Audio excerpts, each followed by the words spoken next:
Thanks, Hannah. Hey, family, I'm Jessica and I'm an alcoholic.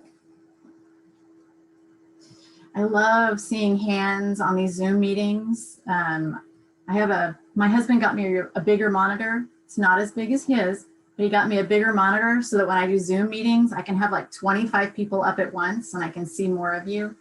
Because I miss us and I miss our conferences. I am someone that has chased Polly across the country for, how long has it been now? It's been a long time, staying in her room and stalking her at different parts of the country when she's talking. And yeah, when we talked about putting a conference together so that we could make sure that we would all get together and hang out with Miss Polly, we thought we had like this awesome plan. And then God was like, hang on just a second, I got you.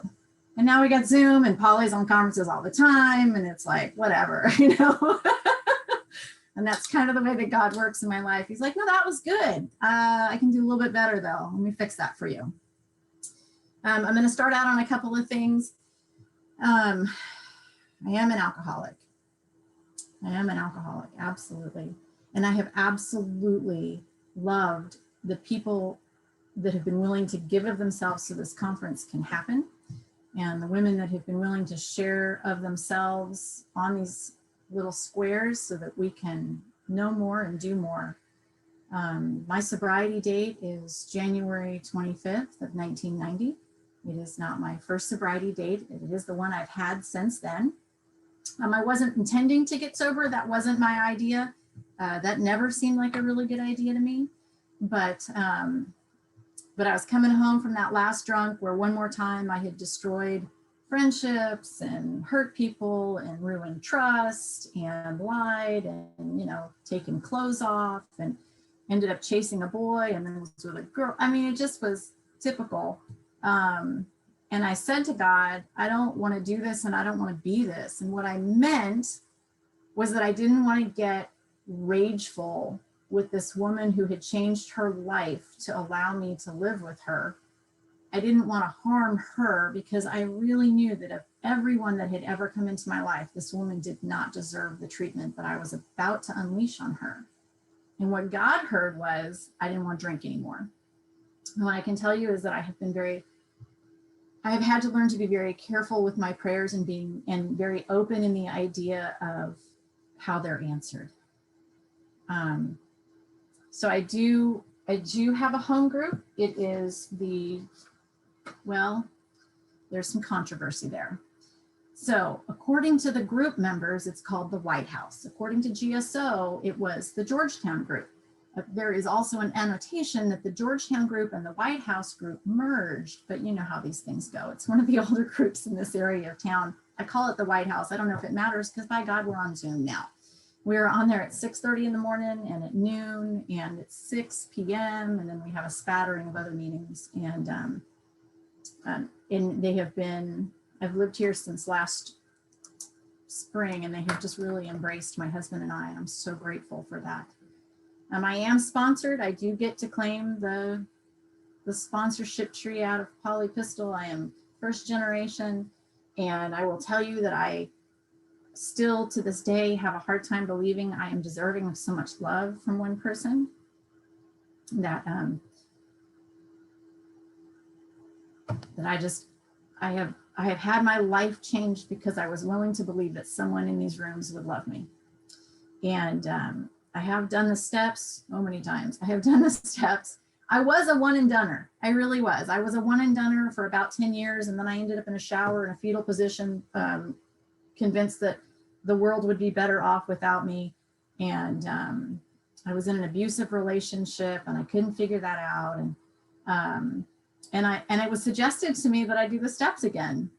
So I was like, okay, well, I'll try anything, And I work with others. I sponsor other women. I have the privilege of having a couple of the people that I sponsored on this conference today. And it's just, Polly says this all the time. They help me more than I think I help them.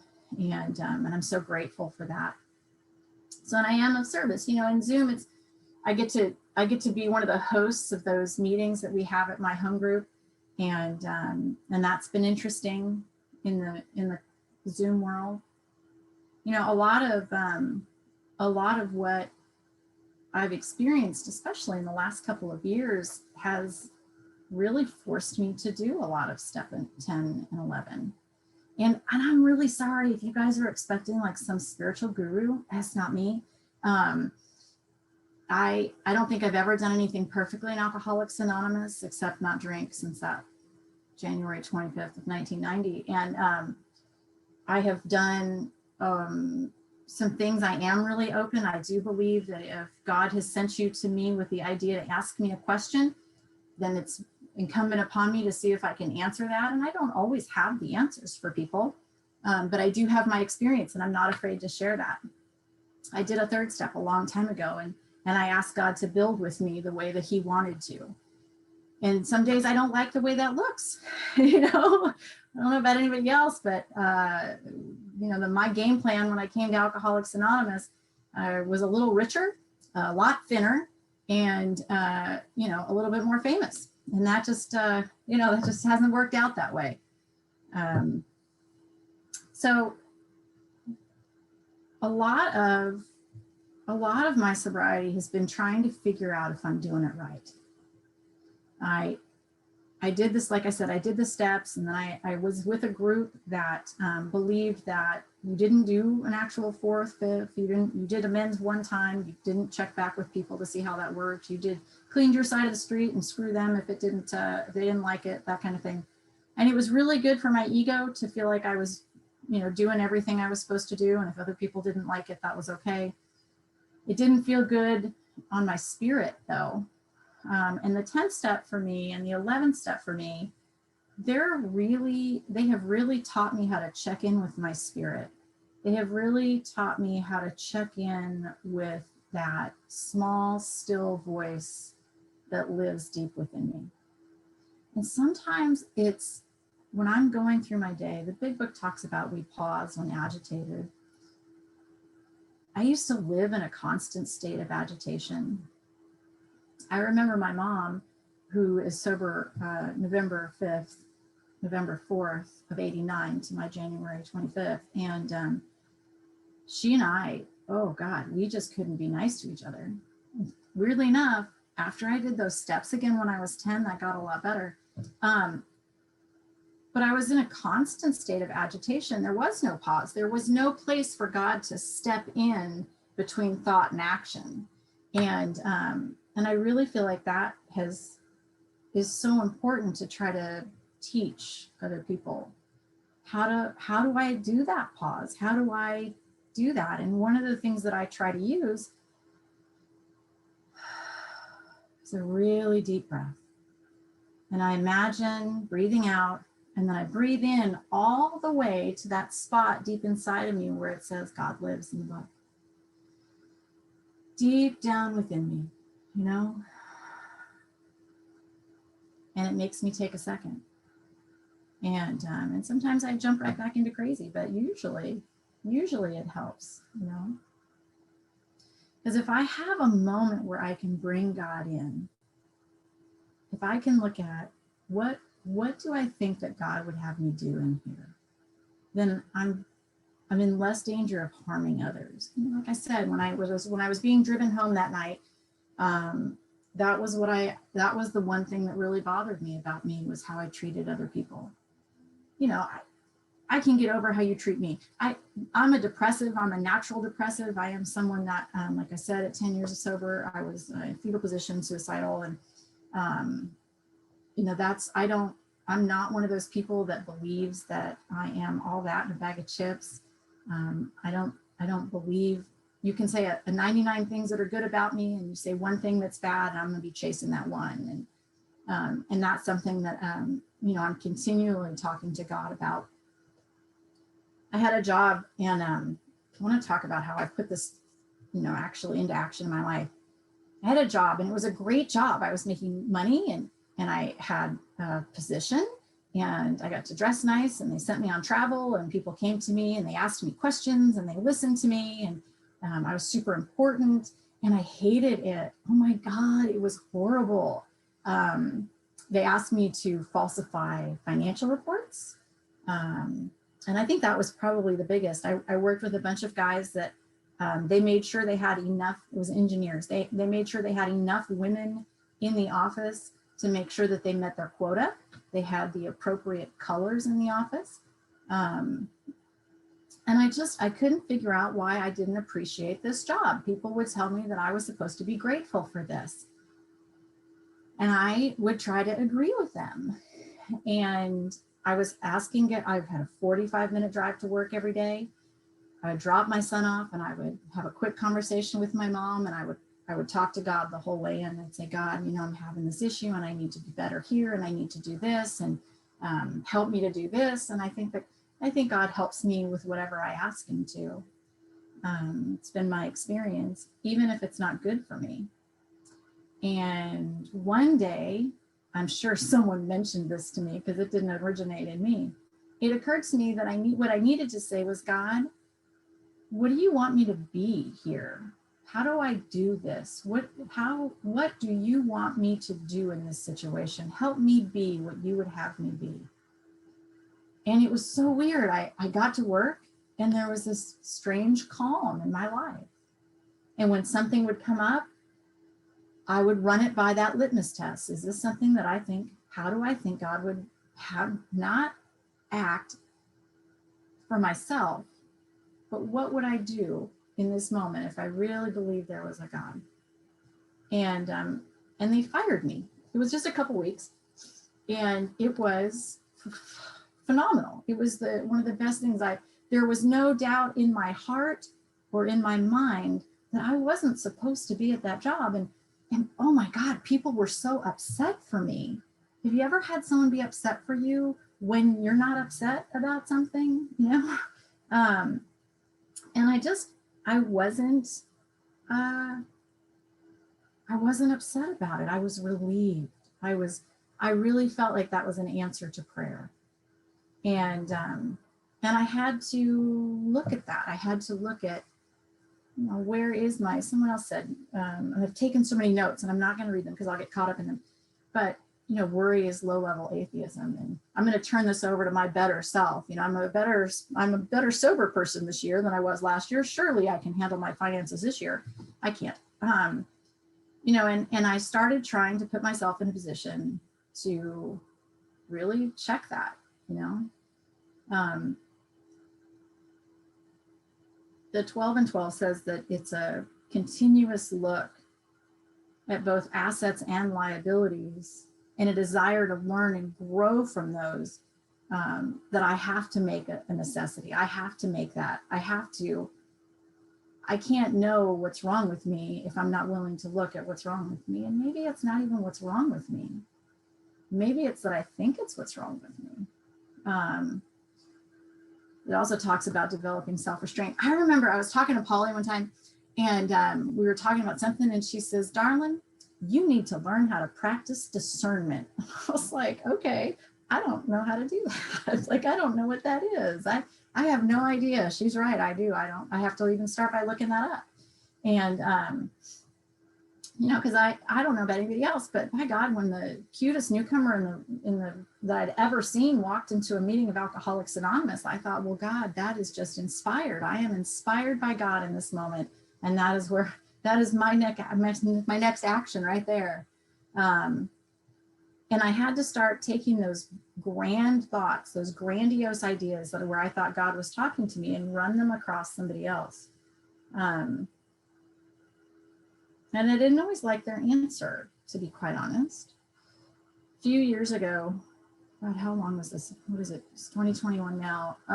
So I got married, and everything was supposed to be better forever. I had waited the right amount of time, which is almost true. And I went through the 12 and 12, you know, in the 12 and 12, it talks about the 4 different ways that you check yourself. You know, you want to do first, make sure you're spiritually compatible. Well, he was an atheist, but I figured that didn't matter because I was really spiritual. And he was seeking, so that counted as someone that was looking for God. And, you know, all the others, we were fine. Besides, he made a lot of money. He drove a Corvette. He wanted to marry me and have babies. And I thought, well, there we go. That's what we need. And we got married in 2002. And we had a beautiful little girl. She's going to be 18 this year. She's one of the most responsible human beings I've ever met. She is looking at getting a scholarship with the Navy ROTC. I mean, I just couldn't even be more surprised that she came out of me. And in 2005, we moved to Mississippi, a little town in Mississippi. And I thought that was a good idea at the time. That's a whole nother story. And then in 2006, we had a little girl that was born, Emily. And Emily didn't seem to be developing the right way. You know, there was another woman at the gym who had a baby about the same time as I did. And we were both working to get our pre-mom bodies back. And she looked at me in that sweet Southern way and she goes, oh, what is wrong with your child? And I thought, I didn't think there was anything wrong with my child, but I noticed that hers had pulled himself out of the car seat and Emily was just kind of hanging out in hers. And it wasn't very long after that, we realized that she was having seizures. My daughter was diagnosed with an intractable generalized seizure disorder, which just means she had daily seizures. And they were all, most people understand petit mal and grand mal, they were all grand mal. And she had seizures from about 5 months old, and she's 14. She'll be 15 in March, and she's still having them. I had just moved to this tiny little town, and Alcoholics Anonymous was not as deep there as I had been accustomed to in California. And I hadn't been able to get a sponsor in that area that knew things like the traditions or the concepts or how to take someone through the steps.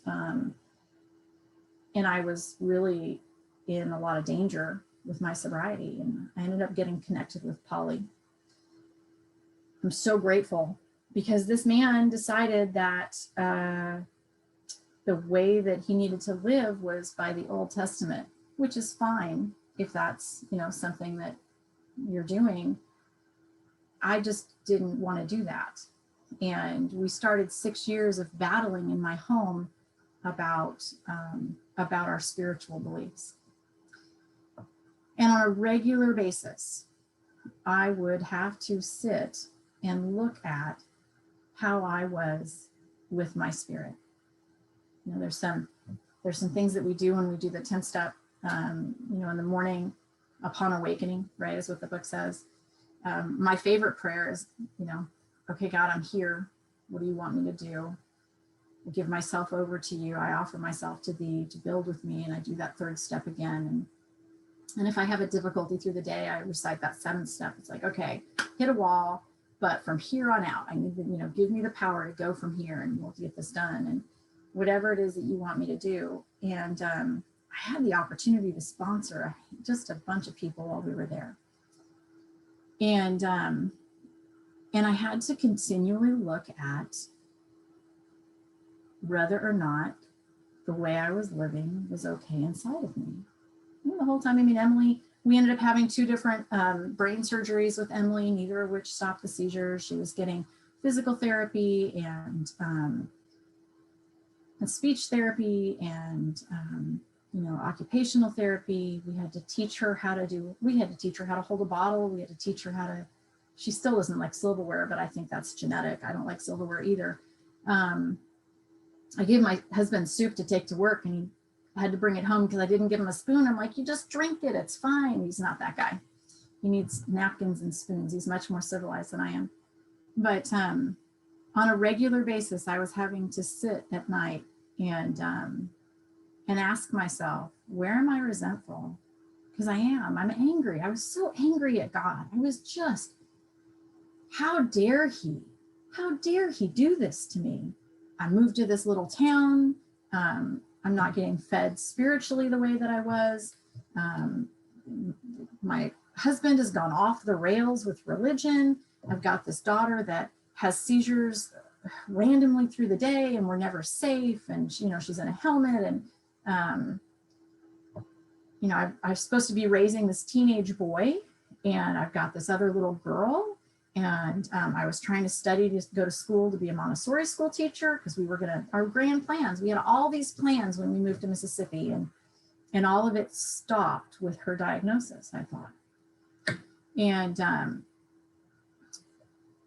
a regular basis, I had to sit down and go, okay, where am I in fear? I don't know how to do this. I don't know how to do this. And it's not, and I know Emily and seizures is a big thing, but this is the same thing that I had gone through with every new thing I'd run into in Alcoholics Anonymous. I don't know how to show up for a job every day and do my job. I mean, I had to have God's help to do that. You know, in my relationships with sponsees, with people at work, you know, I had to have God's help to do that. And I really started using that 10-step on a regular basis to try to keep me clean and clear enough inside that I could have that conduit for God. I'm a big one on analogies. Anybody that I've ever told a story to, you know, I love all the stories. I think it's the way that I hear best. And I don't think we're all connected in the same way. I had a sponsor who, oh my God, she almost like floated. She was so spiritual unless we were in a restaurant and the waiter was late. Just, you know, saying that wasn't where she was connected to God. Okay. You've probably driven with some people that aren't connected to God when they get behind the wheel, right? I mean, we're just not all connected at the same time in the same places. And I didn't know how to do this. I didn't know. I was talking to a woman that, the woman that could float except in restaurants. And I said to her, I'm crying. I had just finished another set of seizures with Emily. And I said, what am I going to do when she's 11? How am I going to do this? And she said, well, did you have everything you needed to handle this moment? And I said, well, yeah. And she said, well, then don't worry about when she's 11 because God's going to be there too. Every time I've done the steps, I feel like I've got this. So like here, right? I've got this heart. Well, technically, anatomically it's down here. But so I've got this heart that's connected, right? And it's like this big PVC pipe and it's running up to God. Well, you've ever seen a PVC type pipe that has some debris in it, what ends up happening is it gets around the edges.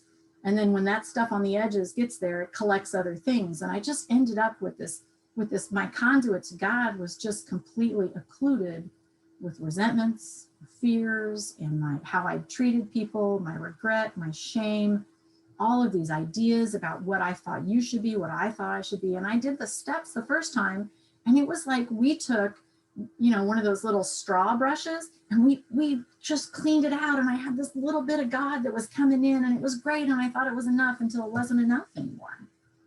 And I did another set of steps, and then we got this bottle brush, and we go through that conduit, and we're cleaning out bigger space.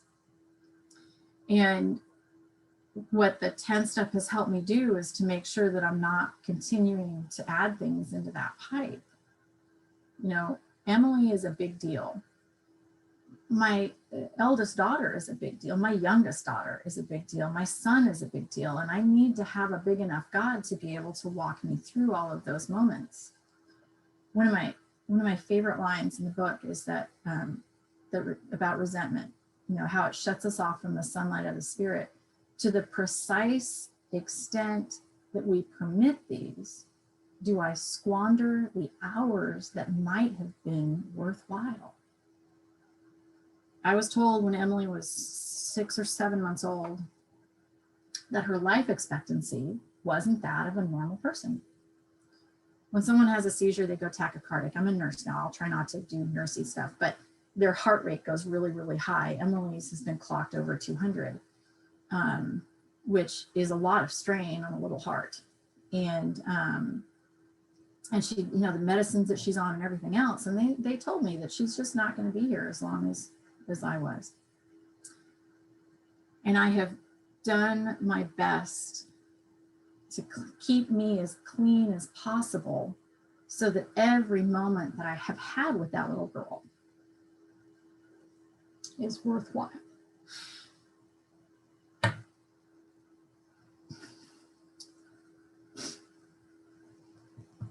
I gave her up in March. That's not really what happened, but that's what my head tells me. So I'm a nurse. COVID hit. right? We're all familiar with COVID. I'm working at the hospital, and we can't guarantee we're safe. I mean, we're having problems keeping masks in the building. They were started telling us to hold on to your masks because we don't have enough. And I have this child who's very fragile medically, and I don't know what I'm going to do.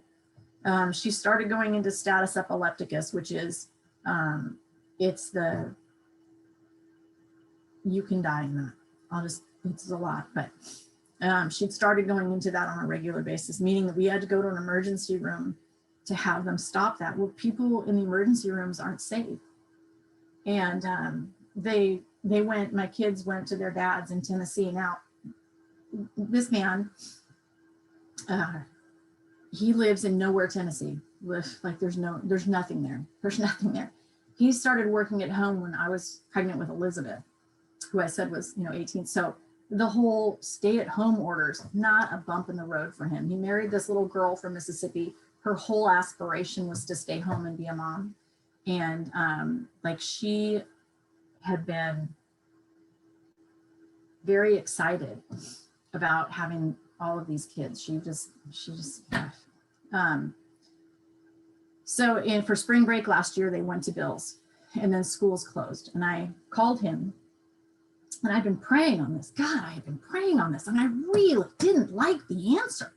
I didn't want this answer. This is the wrong answer, God. I'm pretty sure. Like, here's the other list of options. Pick something else. And what really kept being real was that Emily is safer with them. And it took me 4 months. I'm so sorry. It took me 4 months to say yes to that. And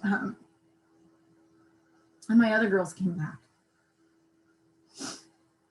And every day, this 10-step that I was doing, this prayer that I was doing, this trying to be mindful, a lot of it was about, God, you're doing it wrong. I know that you think this is the right way to do it, but it just seems like this is the wrong way. And what really started happening was my husband, who'd been having a really hard time finding a job, found this fantastic job.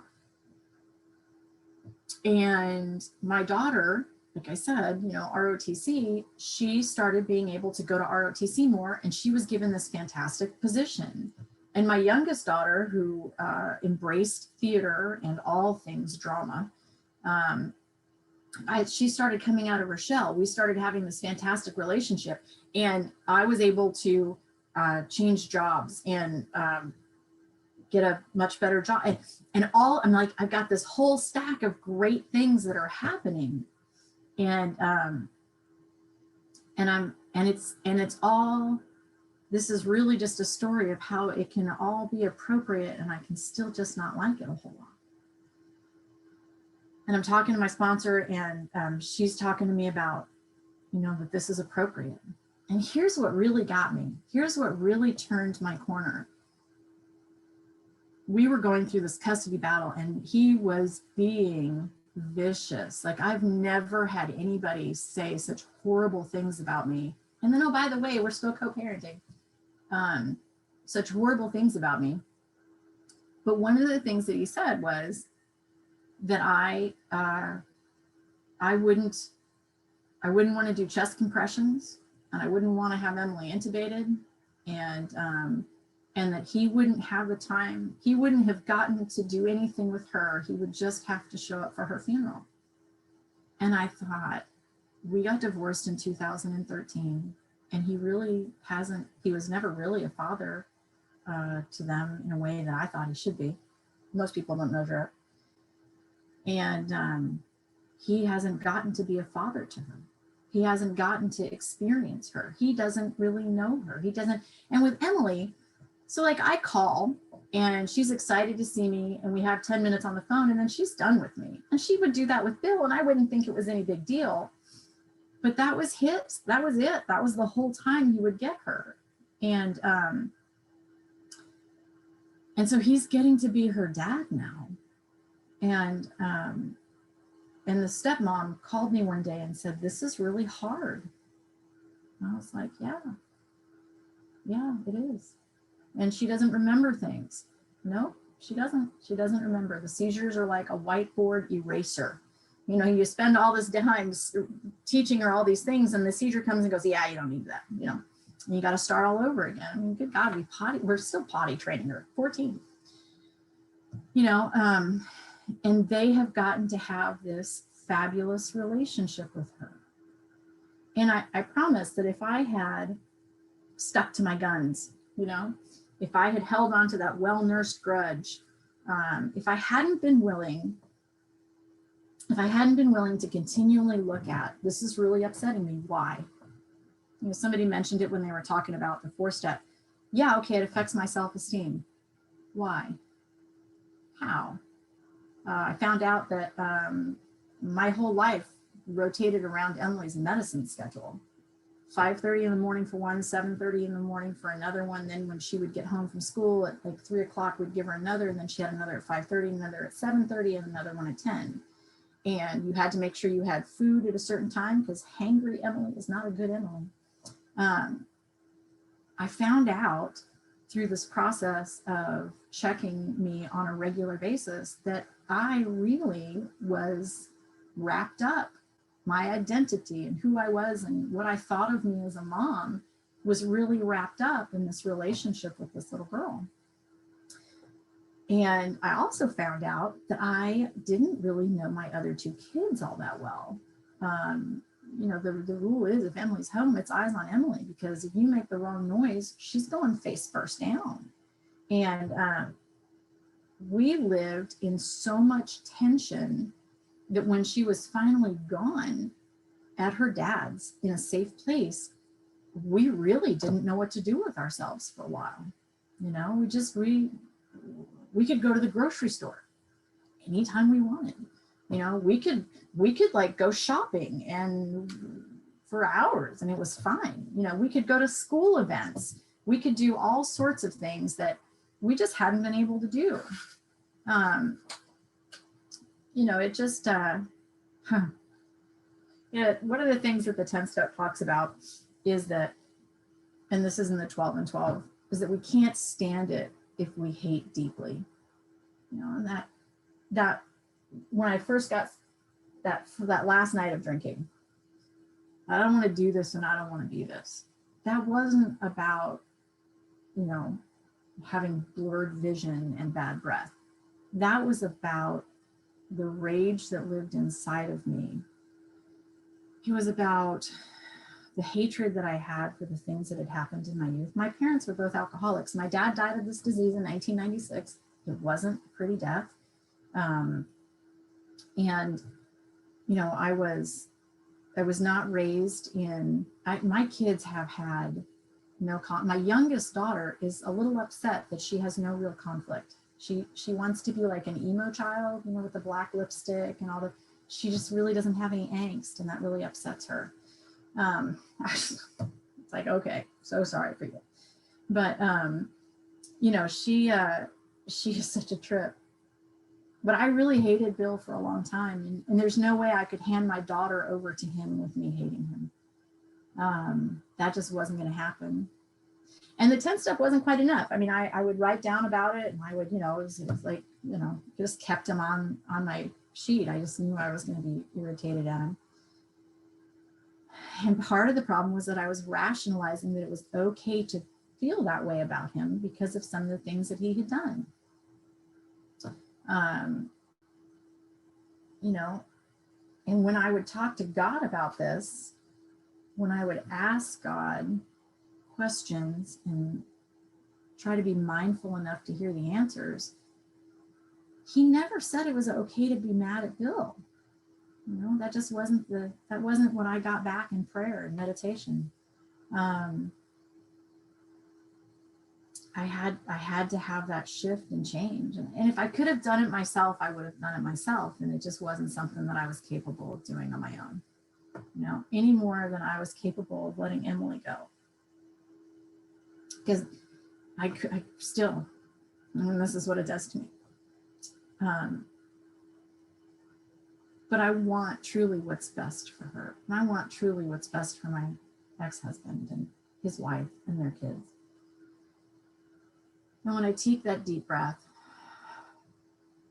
really talked about writing that letter and then talking to God and writing it again, and that it was different.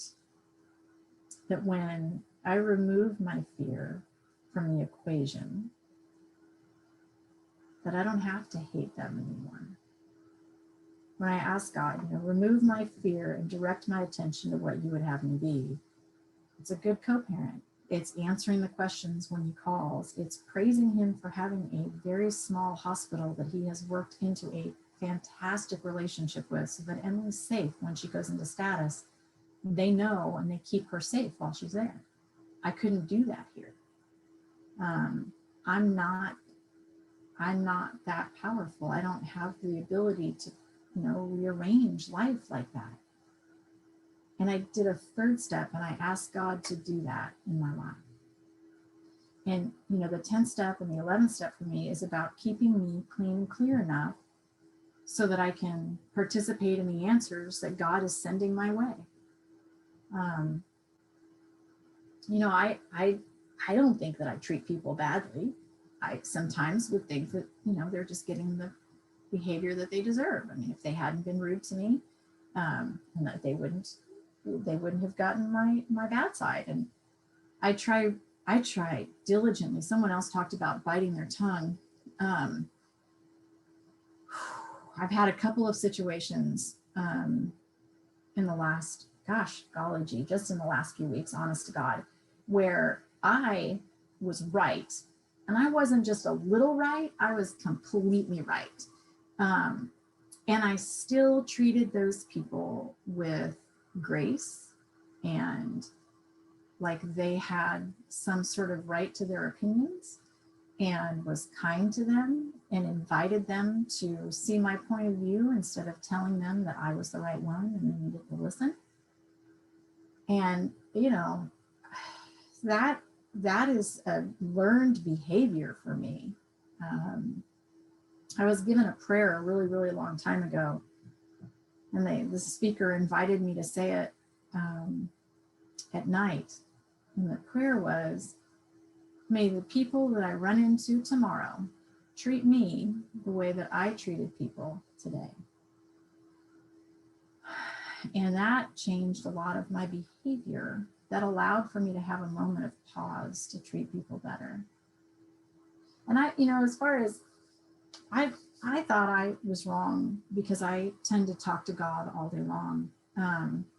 When I was newly sober, I thought I had to have a special space in my home, and it had to have the right cushions, and I had to burn incense or something, candles maybe, and maybe a statue or two or some good phrases. I had to have the right, set up so I could pray.